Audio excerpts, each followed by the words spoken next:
Every guide about real-world assets shows you the tokens. Almost none of them answer the one question that decides whether you can own any of it.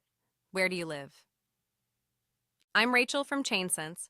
In the next 5 minutes, why your location is the real first step, what you can actually access depending on your passport, and the practical route once you clear that gate. Because here is the thing nobody leads with. The blockchain does not care where you are. The law absolutely does. Getting in is not a technology problem. It is a jurisdiction problem. So let us start where you actually have to start. And it is not which token.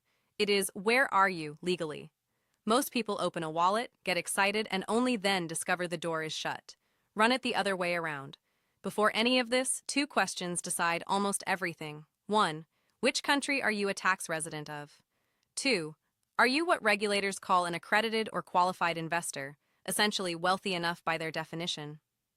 Those 2 answers, before you touch a single app, sort you into what you are allowed to buy.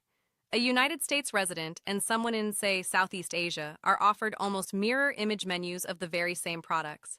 And someone who clears the accredited bar unlocks a tier that is simply invisible to everyone else. This is the part the token tutorials skip. They show you the how before you have settled the whether. So we are doing it in the right order, eligibility first, mechanics second. Skip that order, and you will happily spend an evening setting up a wallet for a product you were never legally allowed to hold. So, the realistic menu. If you are a United States resident and not accredited, your cleanest route into tokenized treasuries is a registered, retail-friendly fund. Franklin Templeton's BENJI is the headline example, bought through an app. But you are blocked from the big crypto-native yield tokens by securities law. Now flip the passport. If you are outside the United States, it reverses. The crypto-native non-US tokens, like Ondo's USDY, open up to you, while the American retail fund does not. Tokenized gold, like Pax Gold or Tether Gold, is the most universal of all. Fractional, and within reach of most people almost anywhere. And the headline institutional funds, the $5 million ones, plus the richest private credit deals? Accredited and qualified investors only. A tier most of the planet will never see the inside of. Notice the pattern across every single one. The product is identical. The yield is identical. The only thing that changes is whether your jurisdiction and your net worth hand you the key. That is the whole game. Right. Say you have checked, and something is genuinely open to you. What is the actual path? Generally 3 steps. First, a regulated exchange or on-ramp to get from your bank into stablecoins on a blockchain. Expect identity checks, KYC, there is no way around it. Second, you go to the issuer's own app or a compatible wallet, and you acquire the specific token. Third, you hold it for the yield, and this is the step people forget. You check how you get out. Some of these carry lockups, redemption windows, or minimums to exit.